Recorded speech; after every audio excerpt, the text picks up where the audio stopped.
Hello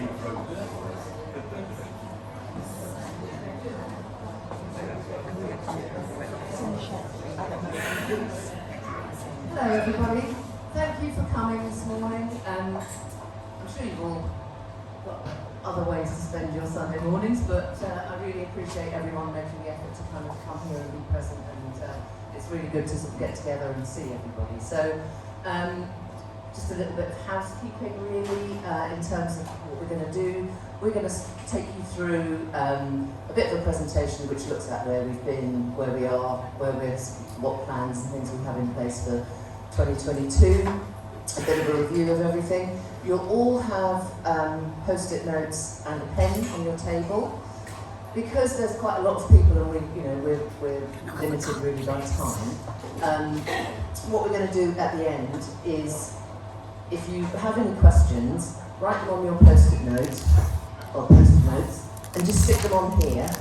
And then what we'll do is we'll look, because there'll be lots of people who might have the same question. So rather than sort of people putting their hand up and we're answering questions, we'll answer them, we'll clump them into groups. So if as we go, you just have write the questions down, and then at the end we'll plot them on there, and then we'll have a quick review of where we are and we'll answer everyone's questions. But hopefully we'll answer some of those as we go through the presentation.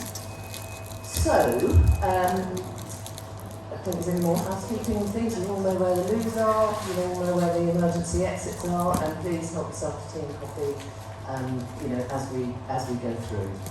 So, to begin, well, we haven't had a meeting like this since 2019. Quite a lot has happened in the ensuing 2 years since we last met. Who thought that we would have a global pandemic and that we'd spend most of 2020 all locked in our houses? Because I don't think any of us thought that.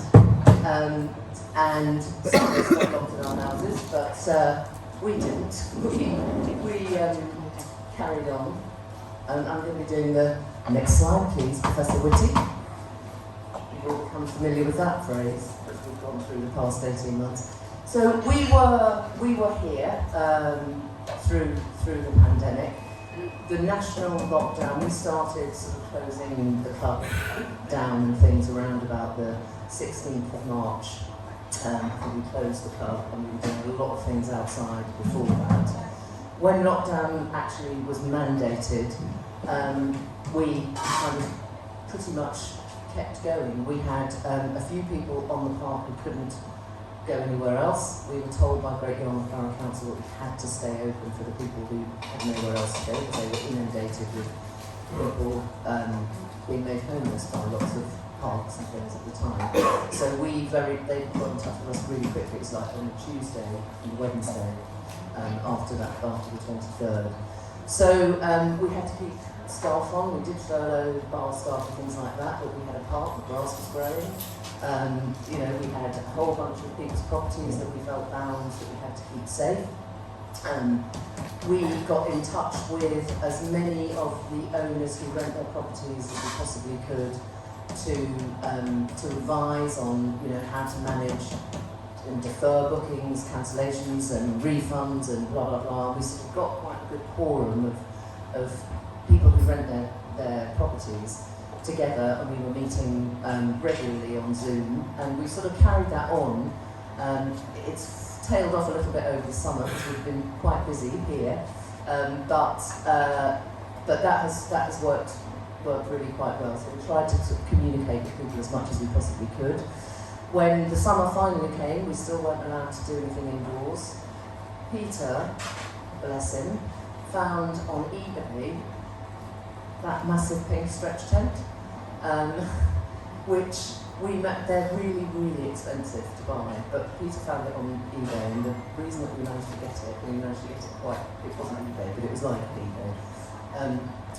We managed to get it so cheaply was because it was bright pink, and the people who'd actually had the tent originally were an event company, and they couldn't rent a bright pink tent, and we thought, well, we'll have it, that's great, we'll have that. So we managed to keep the summer going. When we were allowed to open on July the 4th, the summer carried on. We had entertainment outside, and we did everything we could to try and kind of keep the holiday feeling going. I think we weren't exactly unique in the area, but there were lots and lots of parks around who didn't open their bars, restaurants, and Richardson's didn't, and some of the other parks in Newport and things happened, still haven't. So we felt that was kind of really important to keep all of that going.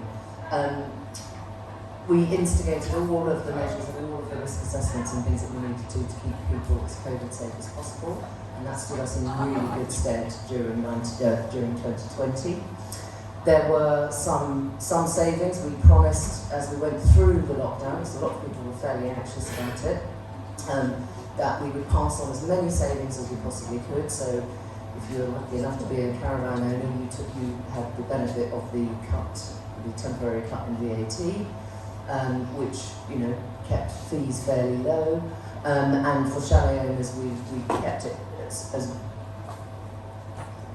to the bone as we possibly could in terms of maintenance charges, etc. So 2021 hasn't been much better. It's been different.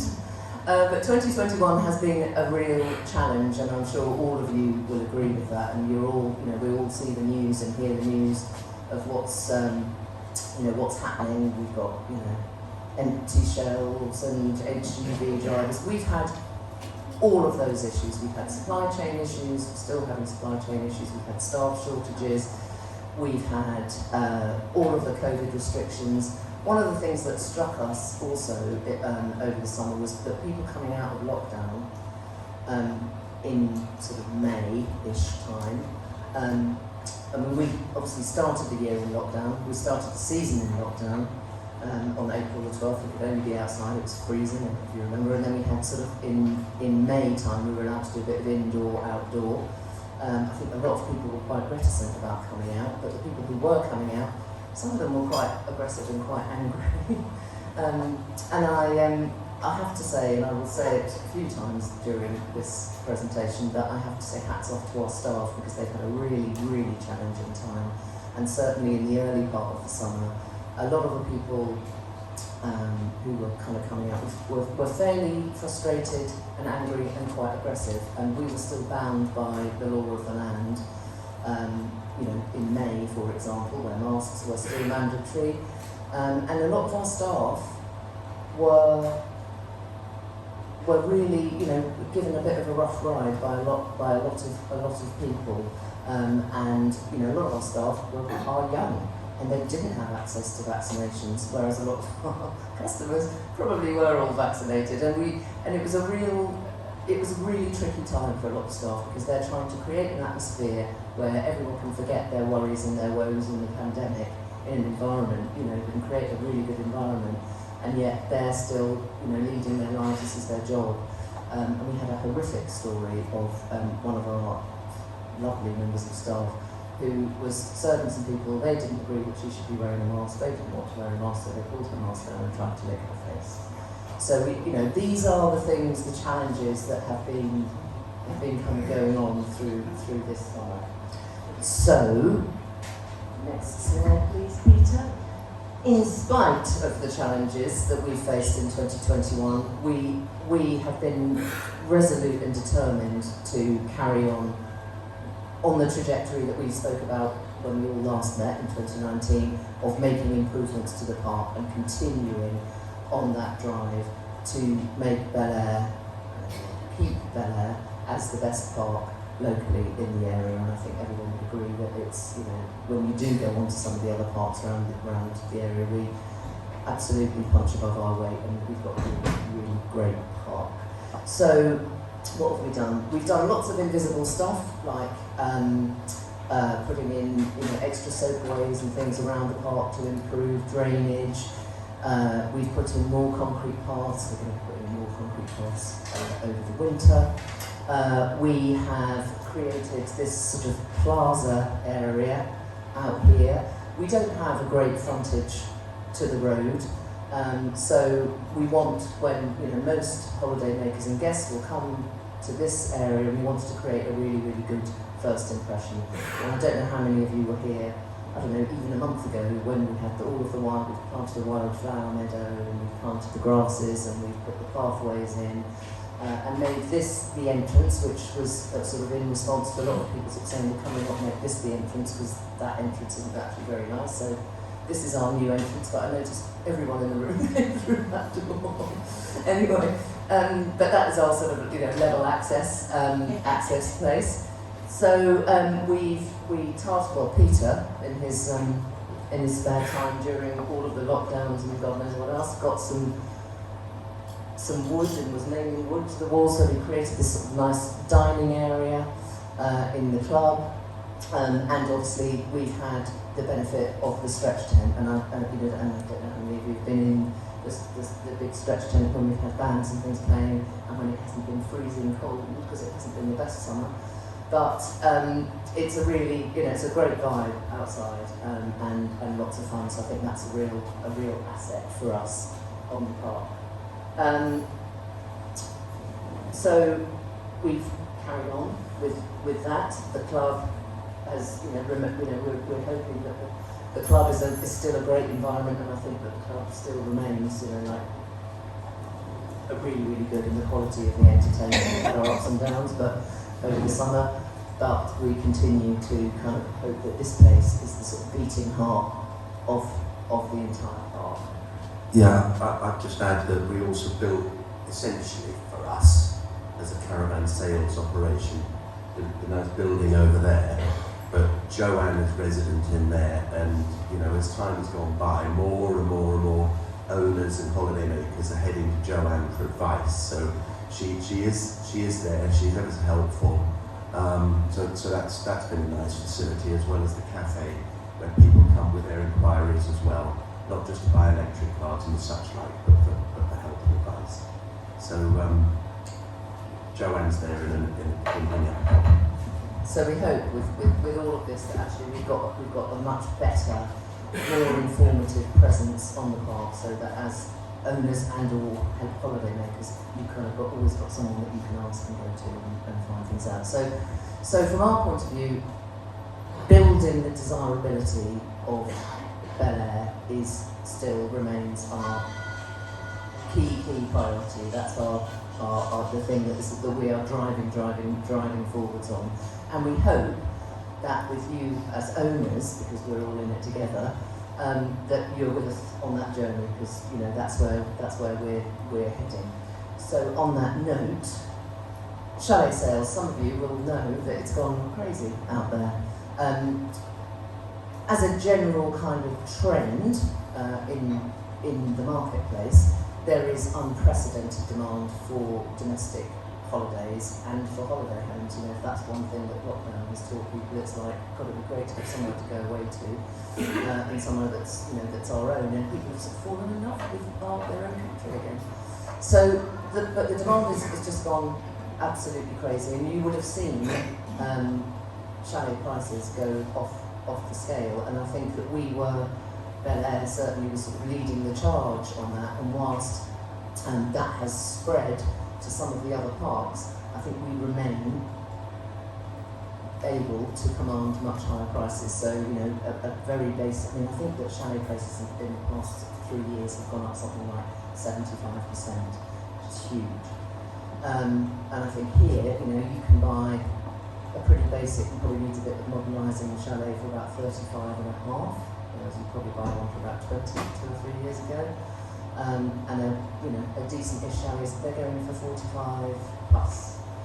So it's a huge difference, and we get calls all the time. So in response to the amount of calls that we must get a minimum of 10 phone calls a day. How many calls per day do we get, Jane?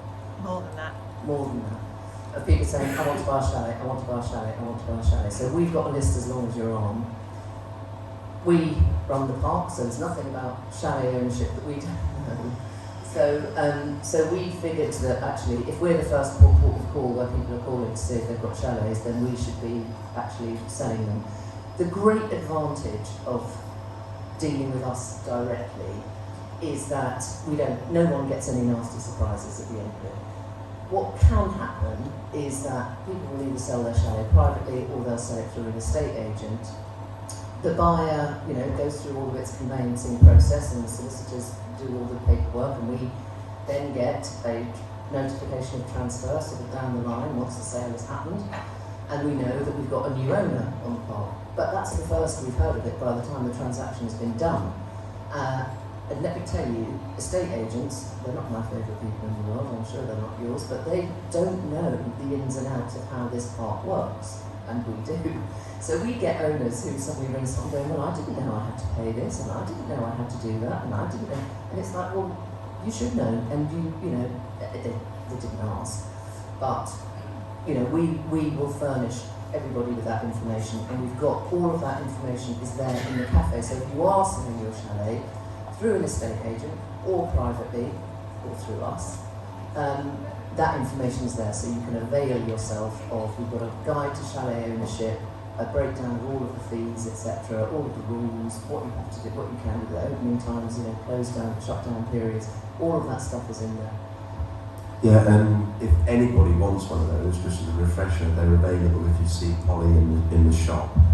But that's what I get all the while, every working day. So I get new owners calling me and saying, nobody told me about this, nobody told me about that. And the only thing I can offer up is, well, actually we're sort of like the landlord, we're the freeholder, and bought the chalet, and you didn't ask. If you'd have asked, we're here, we'd have given you all the information that you wanted and needed. And now, on the suggestion of one of our owners, great suggestion, should have done it years ago, but it's a little bit too late. When we get a new owner come through, I get the letter from the solicitor. I'm letting Polly in the shop now, and she is putting a pack together and sending that out to the new owners to have. So anybody in the room who's thinking of selling your chalet, tell the buyer to get in touch with us beforehand, because we can help in that process. Even if we don't sell it for you, we can help in the process and soften it and help it go through for everybody. So thank you, Wendy, for that suggestion. So when we last met, we talked about the affiliate program, or a program where we would be working with owners to sort of manage holiday lets and bookings and things like that. So that we have been running that as a pilot this season. We've got 4 properties on our books, and basically we manage the lot from the marketing through to the booking process, through to the cleaning, and even way before that process in terms of working with owners who want to let their properties, in terms of advising them on the standards of decoration, to the things that they need to think about, how many teaspoons they might need, everything from start to finish. So we've been running it as a pilot. Peter's set it up and got it off the ground, and it's gone really well. I think it's gone really great guns. I think a lot of our owners are very happy, and we did ask for some feedback from our owners in terms of how they found the programme, and it's been really good. So we're looking to expand that in 2022. But we've our first summer renting chalet here couldn't have gone better. Peter has helped us enormously getting everything ready, and financially it's worked really well as well. We've offered the ideal solution and we've delivered on it 100%. And joining the scheme has been incredibly easy. I think that all of the owners who have been on the scheme have kind of cruised through the summer. So watch this space for more on that as we move through into 2022. So, Alan, going back to sort of what I touched on earlier in terms of where we've been this season, it has really been a season of the good, the bad, and the ugly. The good, we've had pretty much an uninterrupted sort of entertainment programme in spite of hiccups.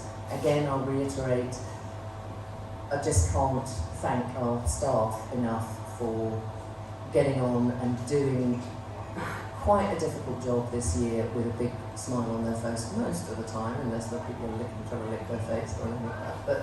But you know, we've had some really great compliments about customer service, about staff, about food. But we've had some you know, really the good has outweighed the bad. But we have had some bad.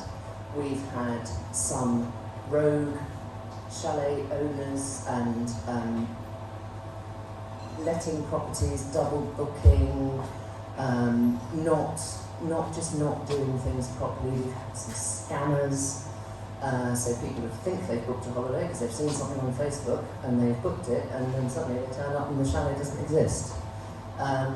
So that is a real issue that we've got to kind of get on top of, and even some chalet owners and caravan owners who are letting their properties just aren't really using their terms and conditions in the way that they should be used, so that everyone knows when you pay your deposit it's refundable after X time. This is the way that you need to behave. You know, there's been lots and lots of talk about the behaviour of some of the holiday makers. You know, it's very tricky for us when we get a call about holiday makers who are misbehaving. We'll always do something about it. We will always try our very best to get on top of any issues. But you know, it's not always easy. Holiday makers don't always behave themselves in the way. But I don't know how clear the terms and conditions are. I don't know how clear the holiday maker rules are communicated to holiday makers. You know, it's just this whole area needs to be tightened up an awful lot. And I think one of the things that we've suffered from is very, very cheap holidays. You know, there are certain, you know, some people are sort of selling holidays in the middle of August for £200 for a family of 4. You're probably not going to get the best calibre of holiday maker. So, you know, would be quite interesting to hear from people about what their experience has been. But, you know, we can't control that. We are not in control of those guests, and we certainly do manage to keep, you know, in the accommodation that we let, and lots of you will be very, very clear with your holiday makers about how they behave and how they should behave, etc., etc. But we don't really have a problem with people in our accommodation, because we're very clear in our terms and conditions what's allowed and what isn't allowed. And if there is an issue, we jump on it very, very quickly. We will do, as I said, we will do our very best with everybody. If we get a complaint, you know, we've had complaints about people smoking weed. So we go, right, well, which chalet is it coming from? I don't know. I've had a complaint about someone's playing ball there. Well, which chalet are they at? Right, okay, well I can't, unless I know the chalet, I can't get in touch with the owner and then say, can you please sort it out? But really, it is the owner's responsibility to ensure that their guests know what is expected of them and what the behavioural standards are. You know, it's really, really important. So, you know, we don't, you know, that's why we have the rules. We all hate rules, but that's why they're there. They are setting a standard of behavioural expectation that as owners who are renting, they need to be able to reiterate that to their customers. Yeah, and I was going to say, and to try and follow up and deal with things, you would not believe in this day and age, we still have probably got no more than 60% of our owners where we have both an email address and a phone number for. We ask and we ask and we ask, and you can bet your bottom dollar that when there's a problem on park, it's going to be in one of those chalets, and we're left, you know, what am I going to do? Write somebody a letter, you know, and say there was a kid climbing on your roof last week? That's no good. So, you know, we ask every single time we send out bills of correspondence, we ask for email addresses and phone numbers, and it is nowadays, I think certainly if you're renting accommodation, to not have an email address is old hat. You know, we need it. We really need to get in touch with people. Yeah, so I think what we'll probably be doing is we'll go through the list of who we don't have addresses for, and we'll just write to them separately. Yeah, I mean, I think, you know, we're going to talk a bit about the T's and C's a bit later on. So on the holidaymaker front, you know, we have to communicate to all of the people who are renting their chalets that they really would, you know, we'll come on and talk a little bit later about how we can help improve those standards and how we can help all the people who are renting who maybe aren't that tech savvy and stuff like that, but you know, how you can actually improve the upfront communication with customers and dealing with them when they're here. I mean, obviously, you can't guarantee everyone's behaviour all of the time, but you can certainly do an awful lot to mitigate against it. So next one, please. So that's holidaymakers, but as owners, and I don't want to be in sort of telling off mood here, but as owners, you know, our owners really need to set an example, because we have had some really appalling behaviour from owners. Vile behaviour, in fact, people shouting at each other, insulting each other, having slanging matches. It's like the German car show. We can't, you know, no one needs to behave in that way. We set out very clear expectations and guidance as to how people should behave. We have site rules.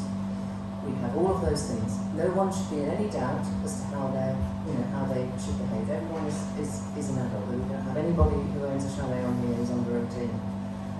So, you know, when I get these complaints and these stories of people sort of shouting at each other, thinking, what the hell is going on?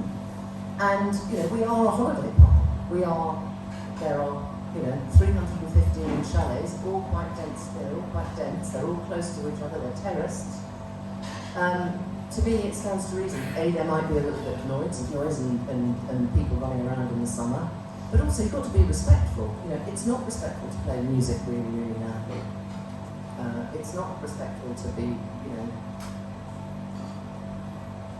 smoking weed on your balcony. It's not respectful to have barbecues when they're not allowed. You know, all of that stuff. Owners need to take responsibility for how they behave and how they behave to each other, and just be a little bit more respectful to each other.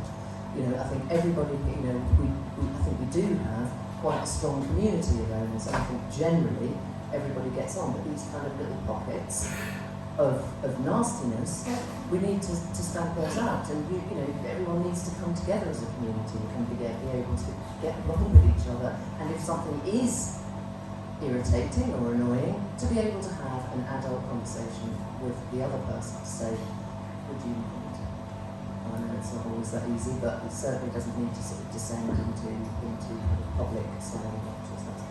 I would just point out that we've probably got 300 different owners on the park, and there's only about 50, 60 of you guys here today, so we're not necessarily talking about you.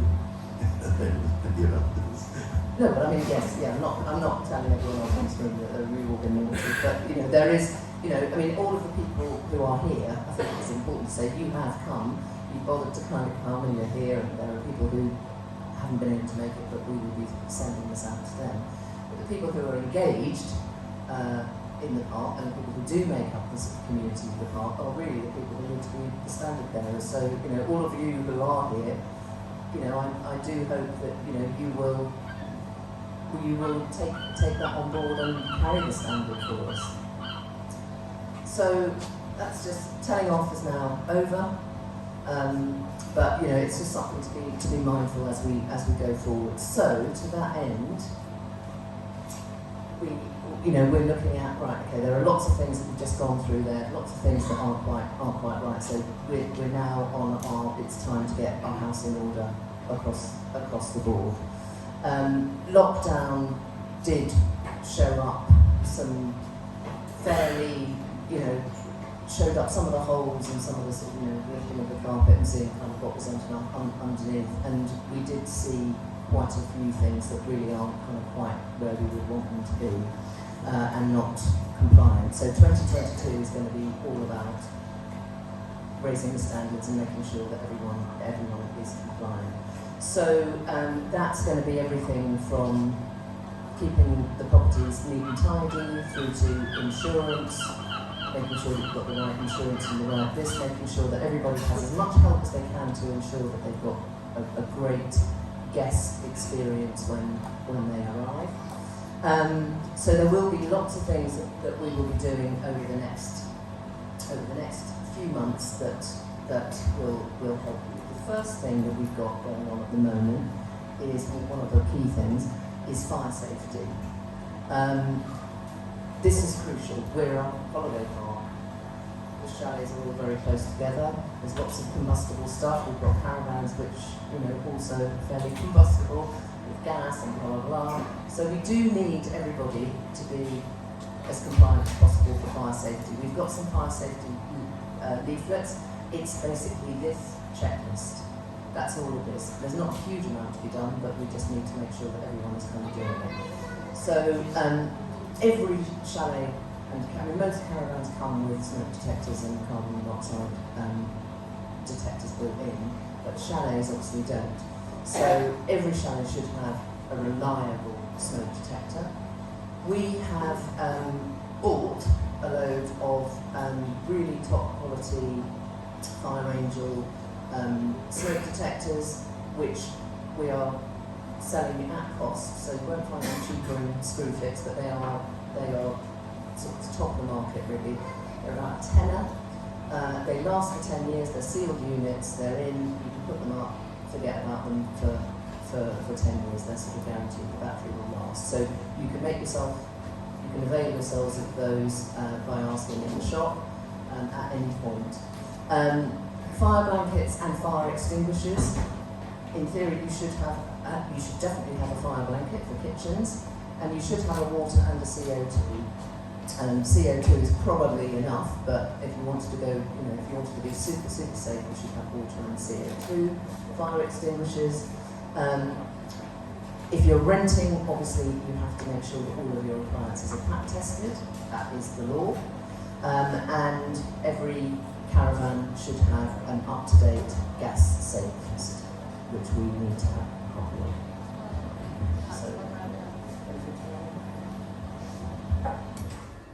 No, I think I just made the point that this is for the protection of your customers and for yourselves, because you're legally obliged to cover these measures. I mean, it's sort of not a joke really, but Sally and I in day-to-day business, we're always sort of coming across health and safety issues and sort of trip hazards in business, and we sort of make the joke to each other about which one of us is going to visit the other one in prison, who's going to be the one who goes down. But it really isn't funny, and no one wants to see Alec in prison. No one wants to see Alec in prison. He's had such a tough time.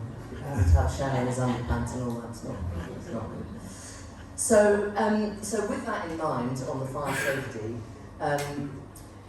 fire is horrendous, and obviously if a fire did break out in Shannon, it wouldn't take long for it to spread down the terrace. So, which brings us on to the subject of insurance. So all caravan owners have to show us a certificate of insurance, and actually in the leases on the chalets, it is also mandated that we need to have sight of an up-to-date and compliant insurance certificate. Now, this is something that has slid over the years, and we haven't insisted upon it, but that, I'm afraid, is changing now, because this is just too important to leave. So we are going to be asking for up-to-date insurance certificates from every chalet owner. This is such an important point that we have actually invited someone in, Philip Beckett, in today to have a little chat with you about why it's so important and why it's so important to have the right kind of cover. If you have a neighbour who hasn't bothered to update their insurance or to renew their insurance, and it's an easy thing, no one wants to think about insurance all the time, you only think about insurance when you need it, but it's something that is absolutely crucial that everybody has the right insurance. If your neighbour's chalet starts to burn and your chalet catches fire as a result of it and they're not insured, you're not insured either. So, no one wins. And that is, and in the lease, you are liable to reinstate the chalet as it was. So you would be responsible for paying for the rebuilding. So it's really, really important that everybody, again, works together and makes sure that they are properly insured. So, yeah, I'll just add to that in the lease it actually says that you must insure your chalet through a company called Commercial Union. Lease was written, I think, over 50 years ago, and Commercial Union don't exist anymore, so that's kind of part of why it slid away from our control a little bit. So, you know, you don't have to use Commercial Union, but... it says Commercial Union or other reputable insurers. Yes. I'd like to welcome to the stage Philip Beckett, who runs the Insurance Centre in Norwich. Philip is very familiar with chalets and caravan insurance. He's been doing it for yonks, and he's also very familiar with the Belle Aire holiday park because he's married to Hemsby royalty, as I understand. He's married to a Witheridge. I'm sure all of you are familiar with the Witheridges. So without further ado, I'll hand over to Philip. Good morning, everyone. I am, as I was introduced, I'm Philip Beckett from the Insurance Centre in Norwich. We're insurance brokers, so we deal with lots of different insurance companies. We've been there since about 1984. And we do lots of insurance, but part of what we do holiday chalets and caravans and such like. So I'm now going to talk in general terms about what you should be looking for in your insurance. You can take with anyone you like. You can ask me, there's cards and things, then as you can take one and ask me another time. Questions you want to ask, ring me up. So I'm going to talk to you about chalets mainly. I'll just touch on caravans at the end. Now, when you insure your chalet, you have to insure it for an amount of money. Now, what insurance companies want you to do, they want you to insure it for, let's assume you have a fire, they want you to clear your site, so it has to be included within your sum insured, and have someone redraw it and then rebuild it in a modern construction. So you've got to look very carefully at what you need to be insuring your unit for an amount of money. So you need to get someone, I can't value it for you. Someone's got to value it for you if you're not worried, or you've got to have a little research. But I would think, knowing a little bit about them, you wouldn't want to be insuring it any less than £50,000 a unit. If you've got any less than that now, you need to be looking very carefully at it. Because insurance companies have a way of doing things in claims that you probably may or may not know. If you underinsure your property and you have a claim, they are at liberty, if they want to deduct how far you're out in your valuation from your claim. So let's say you had a claim of £10,000 and you insured your property for 25 and they valued it at 50, they'd only give you half of what you claimed for. So you could be left miles out. So you must insure your property for the current value of replacing it. And you know what materials are like and what builders charge an hour? Just work it out yourself. You wouldn't want to be less than £50,000, in my opinion, maybe more. But you'll have to somehow come up with a figure that you think and include your debris removal, re-putting, because what you've got to remember, if you insure it, say, for £20,000, you can barely build a garage for that. You've got 2 bedrooms, 3 bedrooms, you've got a kitchen, got all that. Anything that's fitted in there is part of the building. When you're valuing, say, your contents, don't forget you've got contents in there, your own clothes and fixtures and fittings that you've got, tables, chairs. Insurance companies will replace them new for old. So you might have a 3-year-old 3-piece suite, but they're going to generally give you a new one. So again, work out what your new value would be, doing it room for room, and insure it for that. So that's the first thing to talk about. The next thing is, how do you use your chalet? So, if it's your main residence, you've got no other address and it's here, you must tell your insurance company that you live here permanently, apart from a small part of the year where you have to live. So if you don't, and you put it down as a holiday chalet, they are at liberty to chuck out your claim. So you must tell them how you use it. Likewise, if you rent it out, you must have the right policy for renting it out. And that must include your liability insurance, must be within that policy. And they generally are 1 million, 2 million, 5 million, so. Because if someone tips over in your shower, and they do, and they will come to blame you, and you haven't got liability insurance, you are going to be hung by the bits out there. So if you must, one of the big things is the use of the property. So have a look at what you've got on there now in your policies, and if you haven't told them the right use, for God's sake, tell them the right use, because you might as well not bother insuring it at all. If you haven't got the right sum insured, you haven't got the right use, they're going to kick it into the long grass and you'll have no cover. Make sure you've got your liability cover in there as well. The next bit is construction. So what have you said your chalet is built of? Have you said it's all brick with a flat roof? A lot of people do. But it isn't, is it? A lot of them are brick at the ends and they're timber frame front and back with UPVC on it, and that's what you need to be telling them. Because if you haven't told them the right, they calculate on your property being what you've told them built. So the more different constructions you've got, it affects the price, and also it affects whether they'll bother paying you out or not. So you need to make sure that you've got the right construction listed on your details. That's the next thing we can tweak it around. So the important thing is, sum insured, make sure that's accurate. Liability, what are you using it for? What's it built of? When was it built? They're all things that you should be now doing on your insurance. If you haven't got them, I can help you. I can't value it for you, but as I said there, you don't want to be looking at anything less than 50,000. You can't build next to nothing now for 50,000 pounds. That's what an extension is in a house. So you've got a complete whole property. Try and make sure you've got your liability in every policy, because as you say, if there's a fire in one and it stretches out through others, you could be liable for everyone else's. You need at least £1 million on that. Okay? And the last thing, I'll just briefly go on to caravans. That's slightly different. You can insure a caravan in two ways, or a park home. You can insure it for new for old, so even though you've got an older caravan, you can do a policy where it covers a brand new one, or you can do a market value, which means you cover it at the time of the loss. So it could be a 2020 caravan, you lose it in a year, and then you need to make sure that you pick out which one you want.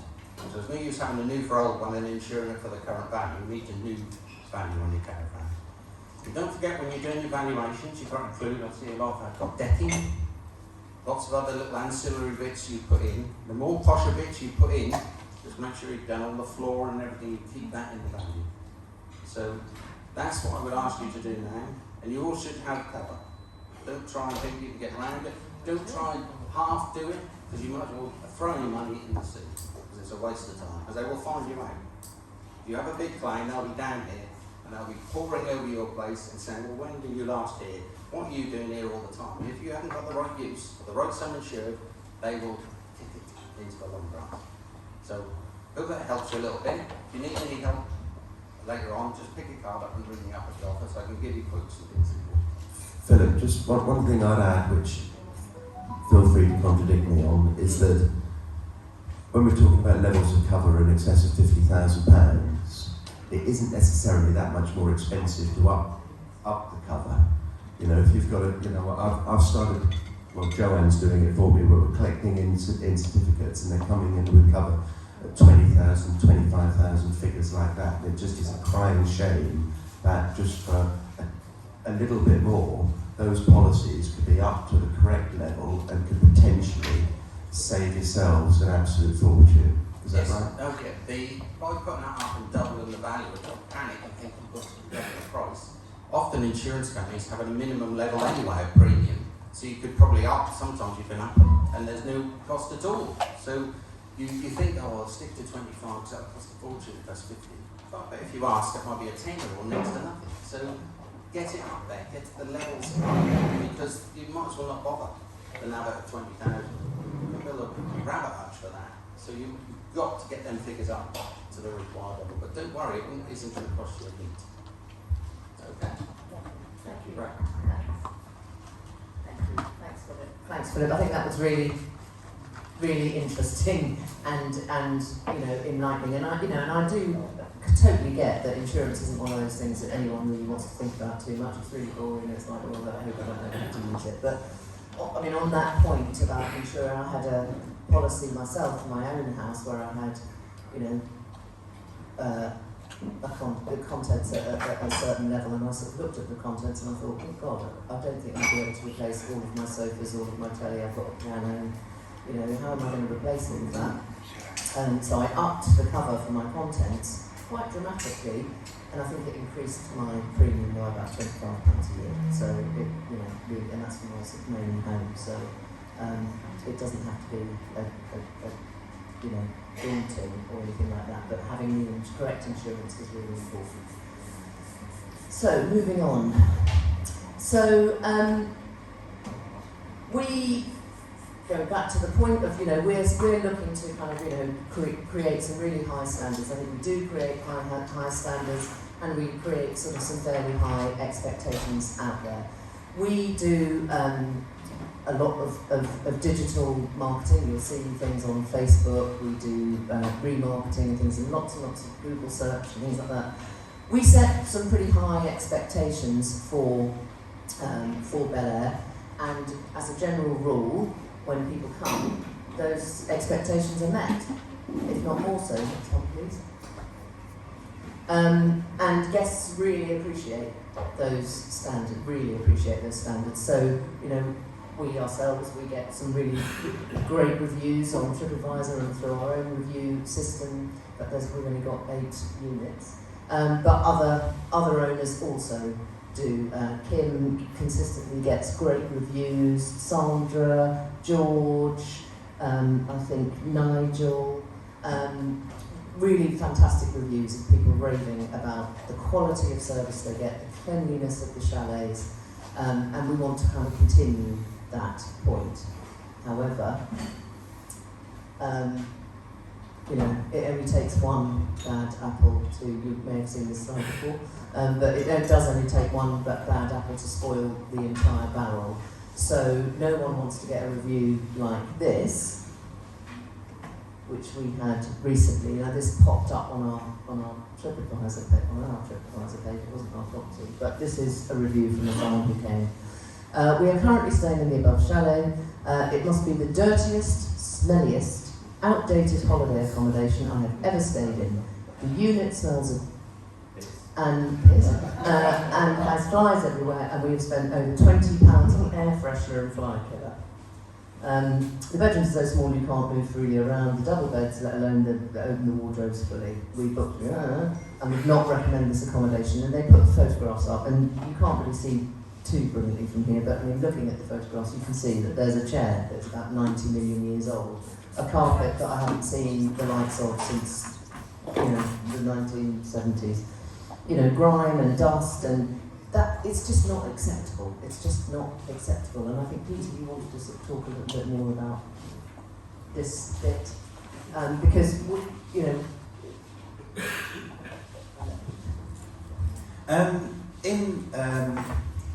Talking about this, it also reflects on when we did the affiliate scheme. We did the affiliate scheme to start helping owners up the game on par, to start offering a better experience. The first lady I met when I worked here, which is started working here, which is to the date about 3 years ago, was Kim.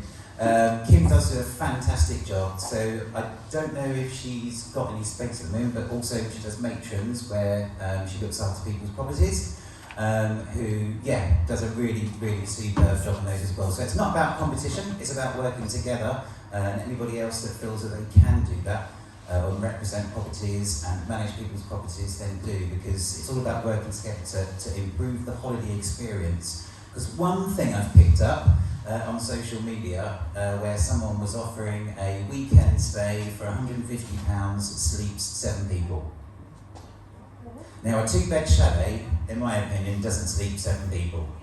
And it certainly doesn't sleep 7 people at £150 a weekend, because that's going to bring in a certain type of younger group who maybe just want to come and party and just kind of cause a bit of trouble within a square. So together, we can work together on trying to sort of say, well, what can we get for that weekend? I will be at some point, when it all kind of calms down, because it's been a jack of all trades for myself this year, getting back into my job role, which is customer experience, and I'll do like a little workshop thing where we get together, because I've noticed as well that a lot of people are using old photos, so old branding, old photos, for, like they'll be saying, 2022 bookings open, but yet they've got 19 1980, 1990 photos being used. So I will get that together, and I will do a little workshop thing where we can tell people about terms and conditions, that I know some of you owners protect yourself with the terms and conditions. But this review in particular, now it's very rare that a reviewer will leave a review whilst staying. What we were able to do is kind of intercept, so I asked the gentleman to come and see me in the shop because I just like to talk to him about it and just say, on behalf of not just us as Belle Aire, but other individual holiday homeowners who rent their properties out, how damning that can be. And whilst the TripAdvisor page, I kind of made more kind of specific about our units, unless you actually do the drop-down description, you don't see, you just think it's Belle Aire. So it's not just affecting us, it's affecting those like Steve as well. You do a fantastic job, what you do, it's always perfect, good reviews, the welcome pack, all those little things. It's affecting you, it's affecting you, it's affecting you, because people are going to go straight to Belle Aire. There are a couple of owners that have got the specific chalet number for their TripAdvisor page. But what someone needs to do, if they want to leave a TripAdvisor about a specific property, they request that they leave that review. And I've tried to do it for a couple of other ones to try and set it up so they have their own review page, but the email will go to that person, and if they accept it, then the review page can be opened. If they deny it, they can't have a review page set up for their business. So then it falls back down to us. So, like I said, it doesn't just affect us, it affects everybody. So I did actually offer, at our cost, that the gentleman comes back for a weekend stay, completely complimentary, to show him that, on behalf of myself and a lot of other owners, that is not how we operate here. That's not the kind of service we offer. Because the idea is, over the next kind of couple of years now, let's really up the game, let's really offer a really fantastic experience. Also, what we've started doing in our accommodation, the welcome pack of tea, coffee, biscuits, which is very simple, but I'm now working alongside local producers, so we do a Norfolk tea, a Norfolk coffee, and some cookie company cookies, which come from the cookie company. And if that was something that might interest people in offering, in terms of being able to buy more, we could probably get a cheaper price on those items and kind of like almost have like a set pack that kind of like goes out to the accommodation. And for the ones that we represent, obviously it's a bit of a trick, but everyone knows it. If you ever go on holiday and you've got this lovely hamper, well, you paid for it in your holiday anyway. You know, it is complimentary, but yes, it is within the price and it's all part of the offering. So yes.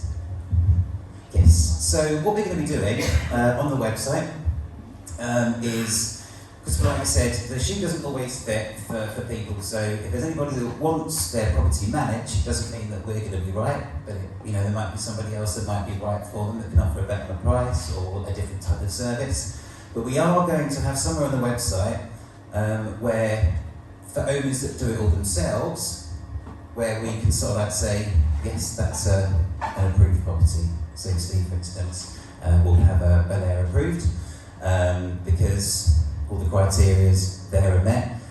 We do have some people that kind of that come in that have had a different experience when they've rocked up to what they told they've had, and it's easier for us to say, well, or we do get people phone and call us and say, oh, what's this really like? Or we've heard this about Belle Aire. And we can simply go onto our computer, or we can say, we can send them the link, and it has a list of the accommodation, which is what we would call Belle Aire approved. Again, another way of just working together to really up the game.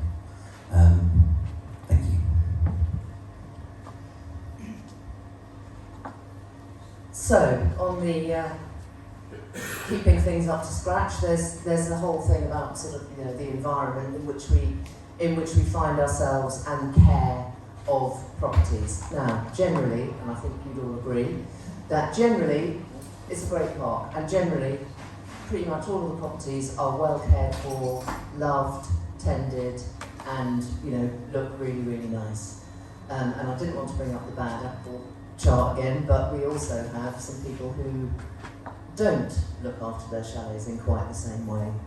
And some of them are really quite bad. And we've had you know, it's, you know, we've had owners talking to us about, you know, it's really not fair that I have invested in my property, that I look after it, I keep the weeds down, I care about it, I don't leave, you know, old cookers outside, I don't, you know, all of this stuff. A lot of these things here, this is a jet wash, this is a couple of hours cleaning, this is all it is. We're not asking people to, you know, spend loads of money in updating their properties. We're not asking that at all. We are just simply asking that everybody plays the game, shows their property a bit of love, and gets it up to scratch so that it's, you know, we're on a bit more of a level playing field. So, you know, at the risk of sort of being slightly on a Stalinist purge, we will be writing to a lot of owners over the winter to ask them to get their property up to scratch. It is a condition within the lease to keep your property in good repair.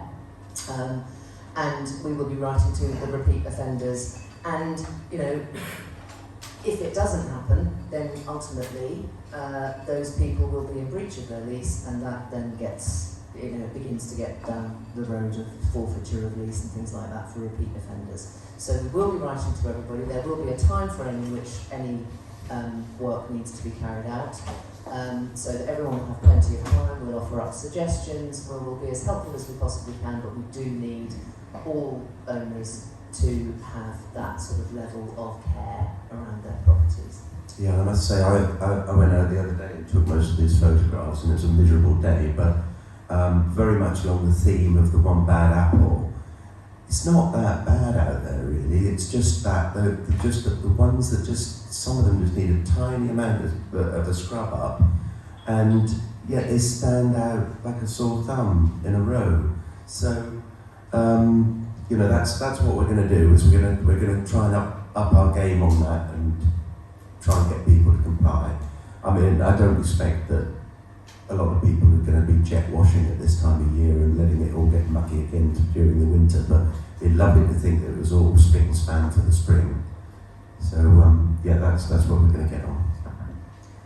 So that's that. So I mean, we've had complaints from quite a number of owners who are, you know, they are kind of tired of having a grotty chalet next door. So, you know, it is something that we kind of, you know, we've heard those complaints, and we are going to act on it. Something else that has come up a lot over the summer has been a request about security, and a lot of people have talked about this. So we have spent quite a lot of time looking into the issue of security and the value of security. We already have 2 SIA members of staff on our team. We carry out regular walks throughout the park on a kind of pretty much daily basis. We've installed this year a series of sensors so that all of those security walks are logged. There's a little device that when you go past the sensor, you tap it against the sensor and it logs it, and we've got a spreadsheet now that's sort of sitting on our system where we've got all of those walks are logged. And the purpose of those walks are really, you know, a lot of the time, a lot of you aren't here, a lot of our owners aren't here. So we are keeping an eye on your properties, we see if there's a window broken or if something is kind of untoward. So we've always got a presence on the park. Even in shutdown period, we have our caretaker who is resident at all times, and these walks and things continue. So you'll all know that from lockdown as well, you know, we didn't have any security issues during lockdown, thank the Lord. We had a few, you know, dodgy people, but we've always got our eyes and ears open, and we had some issues during lockdown of people not obeying the law and coming to visit their properties and things, and we had to kind of jump all over that a little bit. But generally, you know, there isn't we don't believe that there is an issue with security. But as I said, we have looked into it because we've had people asking us about it. And we've thought about it quite a lot. So, you know, we can install CCTV around the park, and we could have 24/7 security presence. Now, a 24/7 security presence, you know, if there is something really badly kicking off and then someone is breaking the law, that security person, in our SIA trained security staff, will not get involved in an altercation. They will phone the police. If someone is smoking weed or is breaking the law, they will phone the police. You know, even if you have 24-hour security people walking around the park, they will not necessarily see the person who's letting their dog poo outside someone's chalet.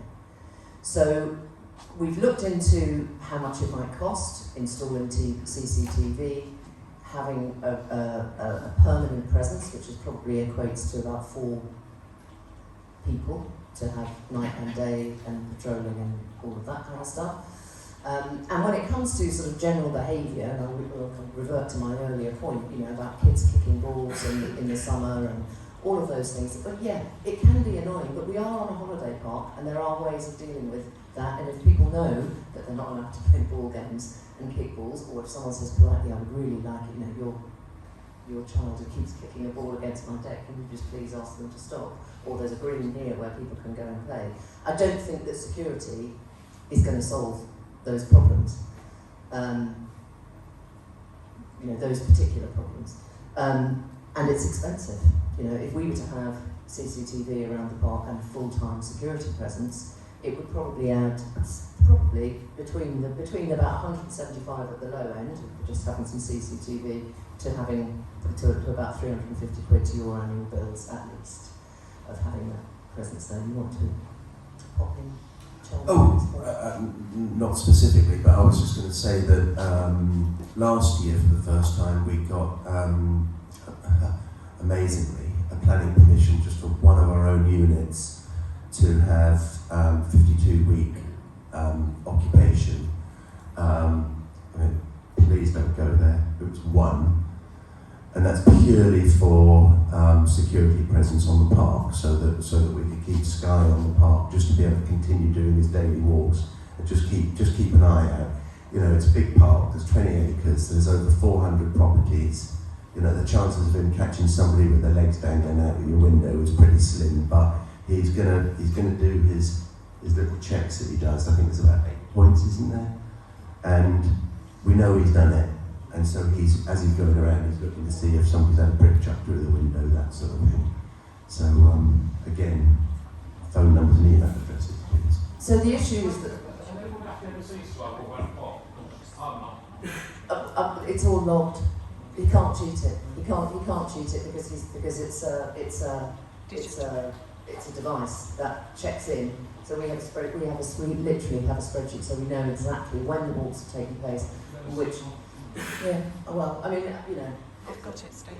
Yeah, well, he is, and he does, and you know, it's everyone's kind of experience, I guess, because I'm an artist guy. I mean, maybe I'm looking for him, but I see him walking around all the time. And you know, where there is an issue, you know, quite recently in the summer, you know, I got a phone call from a chalet owner who said someone's having a barbecue in our square. I phoned Sky, he went straight over that. I mean, they'd finished the barbecue by the time we got there. You know, I think by the time the owner had phoned me, but you know, we will act on these things where we have specific information. But if there's, you know, something really bad going off, then all Sky will do will be to turn up and call the police, which is what anybody can also do. It's not, you know, no security person is going to get involved in an altercation where they may get hurt or they may get into any kind of, you know, dodgy situation. So I would counsel all of you that if there is something going on that you think this is against the law, call the police. If there's something that you think is wrong, then call us. I mean, we can make, you know, I think we can probably make a phone number more available to people so that you can kind of call, you know where to call and that we will deal with it. And perhaps we need to communicate that in a much clearer way. I think the question for us is it worth us having 24/7, 24-hour-a-day security patrols? And I don't, you know, for you guys to then be paying for that when, you know, if you've got an extra 350 quid going spare for your site fees, let's build something nice for the kids to play on. You know, there are better ways to use that money, and I don't think that we have a problem with security. I don't think, well, we were we were trying to think of anybody where there's been burglaries. There haven't been any burglaries in shutdown periods or in lockdown periods or at all, you know, so I don't think that we have a problem. Yeah, and I for one, I feel that, you know, if we suddenly took up, you know, 24/7, 52-week of the year security service, it still wouldn't work because you can't be everywhere all of the while. So, you know, I don't want to be sitting here next year saying, oh, we've charged everybody all this money, and everybody's saying, yeah, but it didn't do any good, because I'm telling you now, that would be the situation. I mean, in the past, you know, I mean, it wasn't very good, but I mean, we had, you know, during the winter, we had a man and a van and a dog coming on park, driving around, and that particular time, you probably remember, Steph, there were a few break-ins, and the little Herberts just watched the guy with the van. You go down over that side, spend 15 minutes driving around, go home and send us his bill, and as soon as he's off the park, they know he's not coming back till the next night, and so they've got a free shot at it. So whatever level you do, I for one, even if we charged you, even if we had it, I wouldn't guarantee anything. Yeah. And I think some of the issues that people have been talking to us about that is driving this question around security are actually sort of behavioural things that security then is not going to solve the problem. So I mean that's kind of where we're at with the security issue. I think that in terms of, you know, in the summer when people are here on holiday, you know, we can have an army of jackbooted people in black wandering around telling kids, don't do this, don't do that, don't do the other.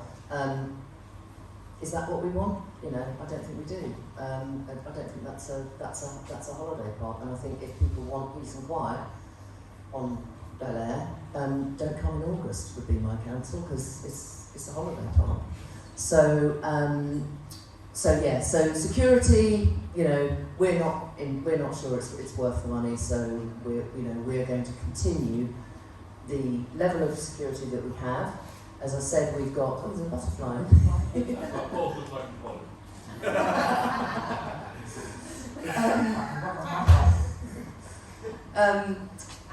So we'll, you know, we can make a phone number much more visible and available to everybody for any of those issues. I mean, I will always say, get in touch with us. If you have a worry, get in touch with us directly. I mean, Steve, you did in the summer. We had a good old chat about stuff, and I hope I allayed some of your fears and kind of worries.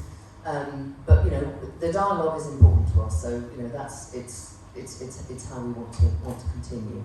So that's security. Another thing which has come up quite a lot over the past while. Grass cuttings, everybody.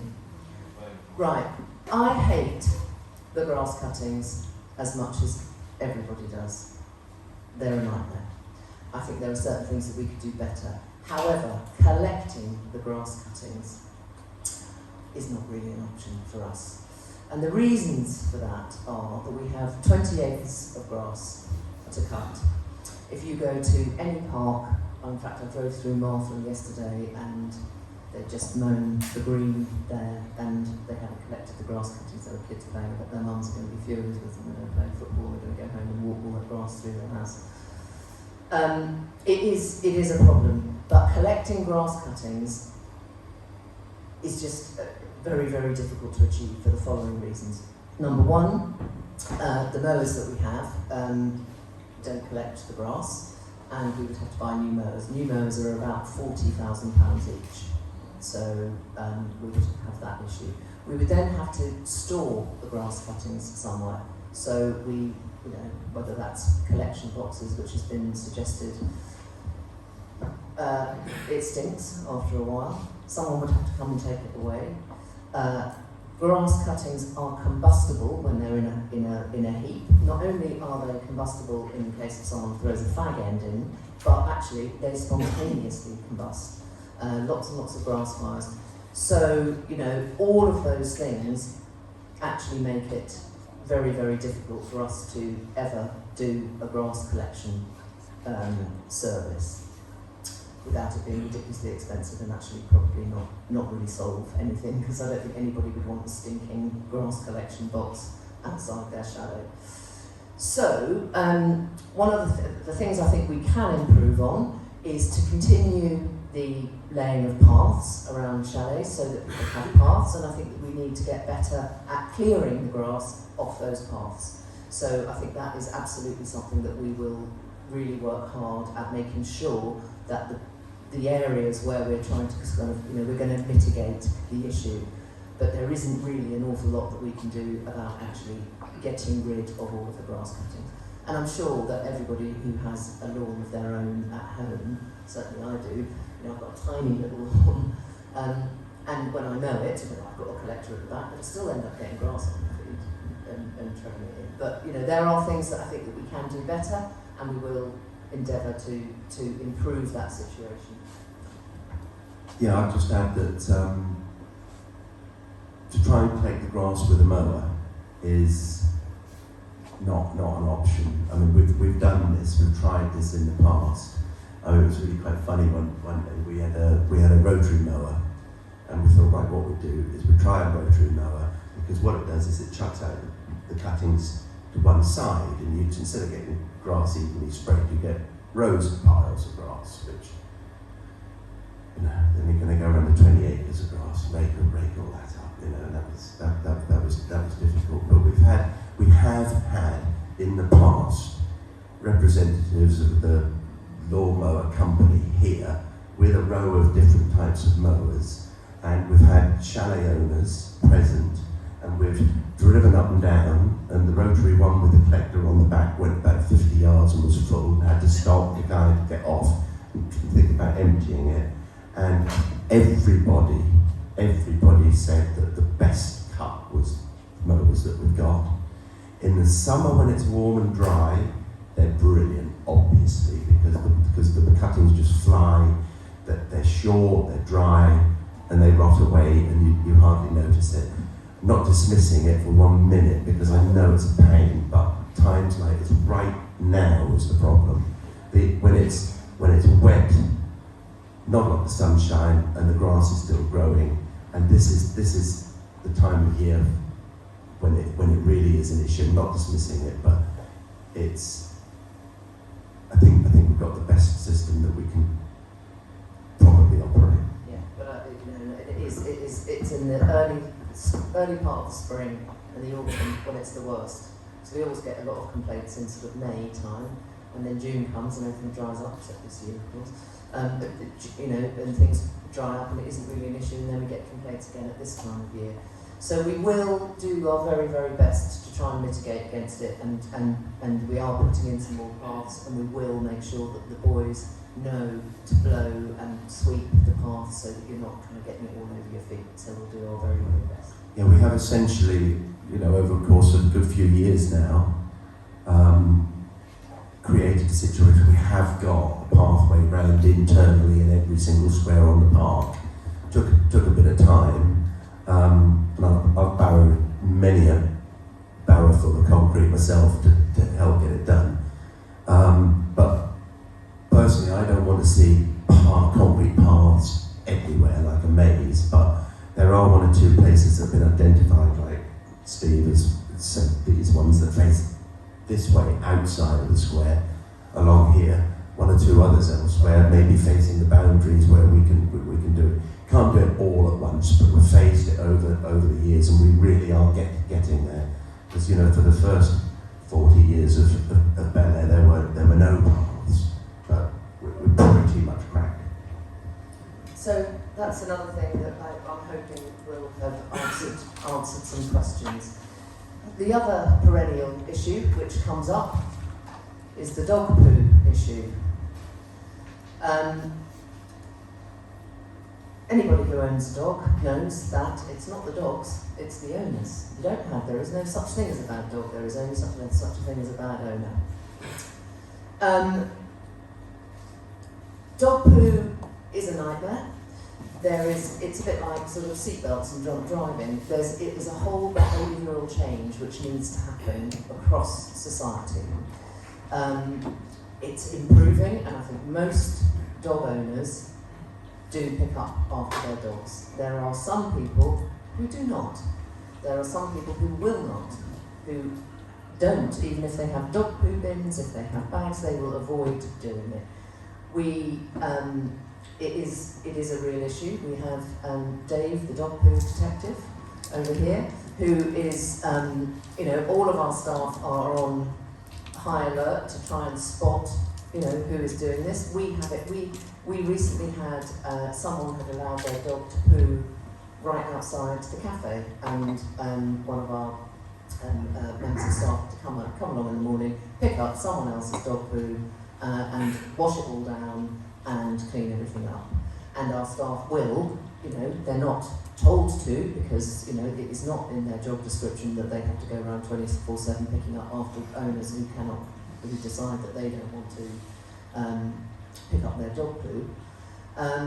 But we do our best to kind of clear it up.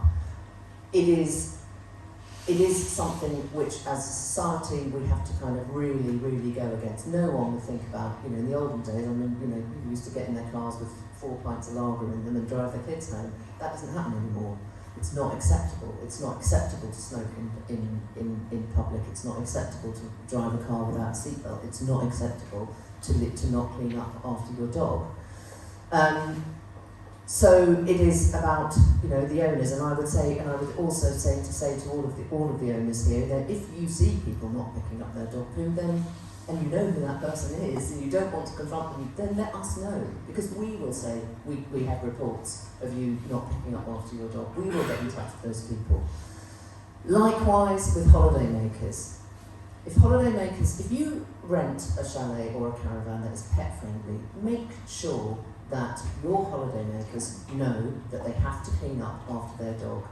We put dog poo bags in our welcome packs in our pet-friendly units, and everybody has the site rules. It says really clearly, exercise your dogs away from the chalet areas, and please pick up after your dogs. We have signs everywhere.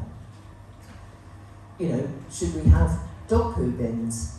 Well, hands up who wants a dog poo bin outside their chalet. Number one. Number two, we've got loads of bins, and number three is, people who aren't going to pick up after their dog are not going to use a dog poo bin, so it's not going to make that much of a difference. So it is incumbent upon all of us, I think, to encourage and to make sure that we are whiter than white when it comes to dog poo ourselves as well. So if you're renting a chalet, make sure your holidaymakers know about it. We stock biodegradable dog poo bags in the shop. You can avail yourself of those. They're not expensive, and you can just sort of leave them, in the property as you would with a normal bin liner or something. So we could ban dogs. Or we could ban dogs. That's another way of getting rid of the issue. Don't think that's going to work. Hands up who wants us to ban dogs.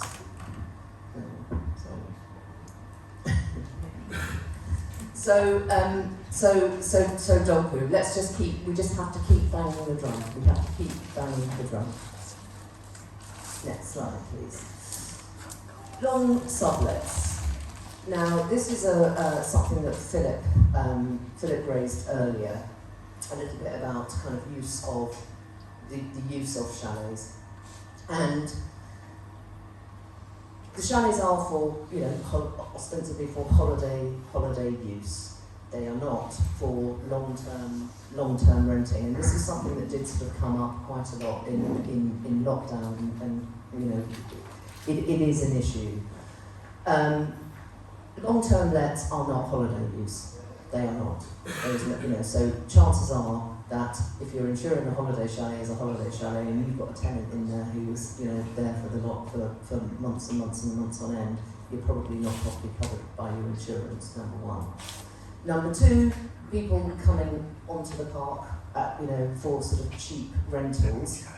That's not what we're about. We're not about that. It's very different if you are an owner and you are coming to your holiday home, and even if you spend a lot of time here, we have a contract with you. We do not have a contract with people who are sublets.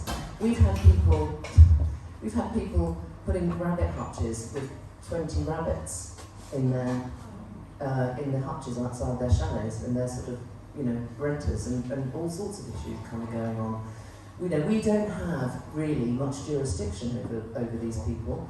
So, it's a real issue. So we are going to be asking people to not extend any sublet beyond 90 days. So 3 months is going to be the maximum time. So if you're thinking of subletting your property to a long let, please don't. If you want to talk to us about letting your holiday chalet as a holiday home, go ahead, because you'll make more money, that's for sure. If you are letting it in a proper way over the summer months, your income will be better than it will be if you're renting it as a kind of a cheap place to live for someone. So there'll be more on that later, but I think one of the key things in all of this is if you've got a long let in your chalet, you're probably not insured. Yeah, I don't think we're going to fix that one overnight, but it's definitely on the agenda. But as we sit here, we're not going to make anybody homeless tomorrow or anything. No, we're not going to be throwing anybody off or anything like that. It's just a kind of a watch out to people. Is if you're thinking about it, don't do it. And we will be sort of communicating with owners where we know that there are long lets going on, just to make sure that all of these issues, they are aware of all of these issues and are actually aware of the opportunities. If you want to generate an income from your holiday home, there are ways of generating an income from your holiday home without actually doing long lets. So that's kind of an education job, and we want to help people, not necessarily spoil their party. So looking ahead to 2022. So I'm sorry about that sort of, we've gone through a long list of issues. 2022, the road is a bit bumpy at the moment, as I'm sure all of you are aware. Supply chain issues, inflation going crazy, we've had, some pretty horrific price increases. I think our rubbish collection has gone up 30%, our insurance has gone up, I've forgotten how much. Something ridiculous. Crazy, thick end of double. All materials, all of those kinds of things. So we are looking at a bit of a rocky road. So those chalet owners who've just received their interim bill and have said, oh, that's quite a hike in the price. It is quite a hike in the price, and I'm afraid that is probably the reality of what we're going to be facing in 2022. So the interim bill that you have just received is looking forward to the next year, for the next while, and then in May you get the balancing account. We are anticipating that inflation. The Bank of England are talking about 4%, but we know from just our day-to-day workings that there are huge spikes which are pushing that average up. So that is the reason for that kind of hike in your service and maintenance charge. It's kind of looking forward so that we don't have too many nasty surprises when we get to May. Hopefully the world will calm down, but this is a global issue. I'm sure all of you have heard about the issues of containers being stuck in places and the price of goods going up, and anybody who's been doing any DIY or building work will know that everything has gone, prices are going up for supplies and materials to a disproportionate level. We hope it will all settle down, and hopefully it will, but in the meantime, we need to kind of brace ourselves for a little bit of a rocky road ahead. Do you want to add anything to that? No, I think I just picked up on the note I've got in front of me that I think, I can't remember actually if it was the last meeting, but anyway, we locked in our electricity prices for 2 years, and that runs out, thank goodness, not yet, but October 2022, and I really have no idea what to expect from when that comes around, but I'm already starting to talk to suppliers a little bit and get ready for that. So we've had the benefit of fixed prices for some time now. We haven't been into your chalets for goodness knows how long to have to recalibrate the meters. My electricity at home has gone through the roof, and I just think we've got to be prepared next year that there's going to be bad news on that for sure. I mean, again, hopefully life will settle down a little bit, but it might not. It might take, it might take a while. So that's kind of the bad news. That's the bad news bit of 2022 done. The good news is that the British staycation is growing, and it's set to continue to grow.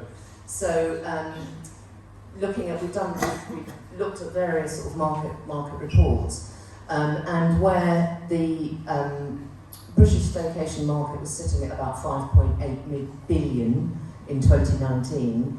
It went up considerably in 2020, considering we weren't allowed to move around very much. And in 2021, it's gone up even further. And in 2022, the predictions are that the market will be worth £13.25 billion. People have fallen in love with holidaying in their own country again. We've talked earlier about sort of demand for holiday properties. It's still going to be tricky to travel abroad in 2022. We've got prices, we've got not a very strong pound. There are all of the issues around, actually travelling and how safe is it to travel, and will your holiday get cancelled, won't it get cancelled? And indeed, a bunch of very, very beleaguered airlines and travel industry who are also going to be putting their prices up because they've missed out on 2 years worth of business. They haven't got as many planes, they haven't got as many routes. So all of that is good news for us, that people will still be holidaying in this country.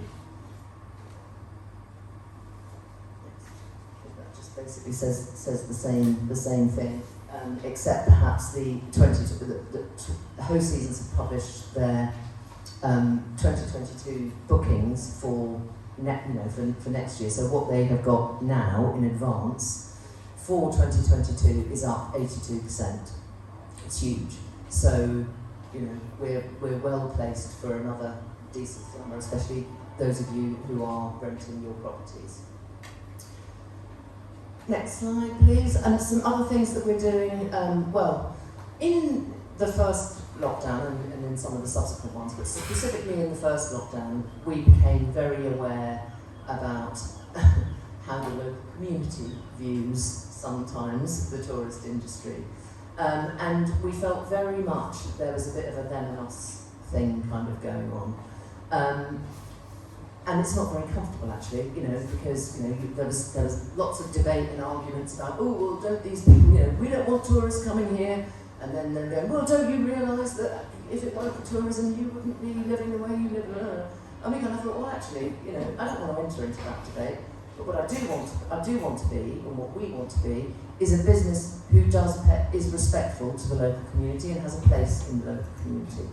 We've always been pretty good at fundraising and things like that, but we've sort of really decided that this year our efforts are going to be much more community focused, so that we are offering up the space, especially in the quieter months, to local organisations, local businesses to a certain extent. I think we've got Stephanie's daughter is coming and doing fitness classes here for over the next few months. The lifeboat is a massive thing. The lifeboat is a great thing for Hemsby, and we really want to support them. And seeing as we're bringing in the tourists, that probably caused some of the problems for the lifeboat to go out and rescue. We figured that actually, we need to kind of, maintain those close links with the lifeboat and focus some of our efforts. Sorry, Zoe, it's worth pointing out that the lifeboat is independent. Yes, the lifeboat is completely independent, so there is no government funding for the lifeboat. It's all based on people raising money, and some of you are on Facebook and familiar and know the area, know the people, will know that there's a lady, Sue Weaver, who lives locally, who has raised £25,000 off her own back for the lifeboat, and it is something that kind of really brings the community together. So that's something that we're going to be doing. We're also sponsoring Hemsby FC under 11s this season. So if you see some muddy kids running around in here sucking on oranges, that's why, because they'll be coming here. So we're sponsoring them this year, and we're hoping that we'll be able to sponsor the whole team into the next season. Yeah, They've got that out of their system, you know, in the previous 90 minutes, we hope. But yes. yeah, and that isn't in the service charge, by the way. That's us. Yes. We've also, we've had the defibrillator here for a while, but we wanted to make it sort of accessible for the entire community. So Peter and Joanne led a charge on fundraising to get an accessible cupboard just out here. So there is now sort of a community defibrillator that is there. So if anybody has any issues and needs a defibrillator, just run around and it's right here. So, you know, really wanting to sort of build relations with the local community as much as we possibly can. Next one, please. Social media is a blessing and a curse, as I'm sure everybody will probably agree. So, things like Facebook and Instagram are great, and they are very useful to us in terms of getting messages out there quickly, getting information out there quickly, and obviously doing marketing and, you know, showing all the kind of nice bits and communicating to a level. However, social media is not the place to air grievances, gripes, etc. And I sort of go back to one of our earlier points about kind of just basic respect. There are certain things, people can be super aggressive on social media, and they say things that you sort of think, I don't think you would say that if you were talking to me face to face. I don't think that's a very nice way of kind of going about things. And also, often, social media, as I'm sure you're all aware, is a spreader of misinformation. So, you know, people will see things on Facebook, take it as absolute truth and Bible, and then before you know, there are hairs running all over the place. Social media, if you have a question to ask about the park, the best thing you can do is to ring us up, or send us an email, or send us a letter. That is the best way to get your specific question answered correctly. So, I mean, I'll kind of leave it at that really, but social media is not the place to be, and we, for one, will not engage in slapping matches and things on social media. So, well, it's not really just that, is it? As well, there's just genuine information. I'm not saying it's been wrong, but you know, there's questions out like, how long is the park open for? How much is the winter lease? How much, you know, and it's like Chinese whispers, and there can be some misinformation out there. Whereas, you know, we've genuinely got the actual answer available. Yeah, so we're always happy to communicate with all of you at any specific moment that you may choose. If you've got a question, ask us, because we'll give you an answer. You know, we're happy for the dialogue to continue. So that's our last point really on all of this. So thank you for bearing with us. We're now going to open up for questions. So as we said before, I think if we can take a little bit of a break, if you've got some questions down, stick them up on the DJ booth here. We'll review them, grab a cup of tea, and then we'll come back in sort of 5 minutes and just and answer those specific questions as we have them.